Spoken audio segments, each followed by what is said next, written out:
La province de Luxembourg est la plus étendue des provinces belges avec ses 4440 km². Elle est toutefois la moins peuplée, une situation presque unique dans le pays dont il faut tenir compte dans les plans de mobilité communaux.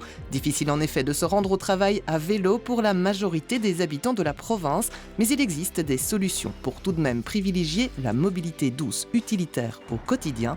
Plusieurs communes ont mis en place des plans d'action concrets afin d'offrir une alternative écologique à la voiture pour se rendre au travail ou faire ses courses. Autant d'exemples du fait que le Luxembourg est une terre de cœur et de bien-être.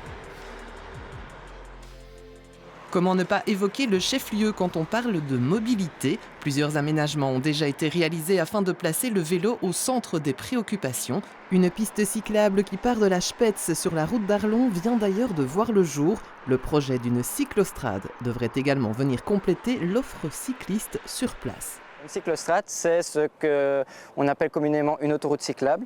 L'objectif, c'est d'avoir un gros flux de cyclistes qui relie deux pôles importants. Ici, on a Arlon d'un côté et Luxembourgville de l'autre côté.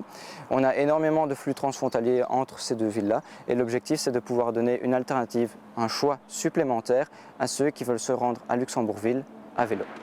Le premier jalon d'un projet transfrontalier, une cyclostrade vers le Luxembourg. On a obtenu un subside de l'Europe conjointement avec la région Wallonne pour cela. Les travaux vont être subsidiés à 40% par l'Europe, à 50% par la région Wallonne et à 10% le reste par la ville d'Arlon. Les travaux de cette cyclostrade devraient débuter d'ici 2025 voire 2026 pour les 6 km d'infrastructure le long de la nationale jusqu'à la frontière où les Luxembourgeois prendront le relais. Toutes les communes de la province sont aujourd'hui attentives à mettre la priorité sur la mobilité douce selon un principe très simple intitulé STOP. Donc le principe STOP, ça nous vient de Flandre.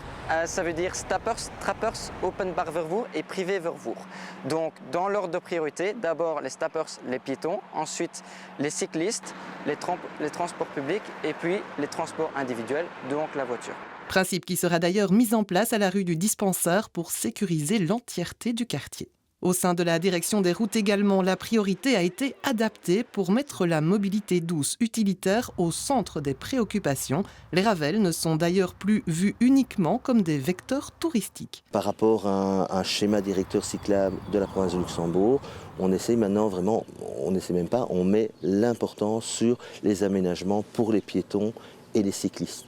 Si on reprend la route de marche à Bastogne, mais voilà, c'est une route qui était une route dans un zoning commercial qui posait beaucoup de problèmes à la fois de sécurité et de fluidité.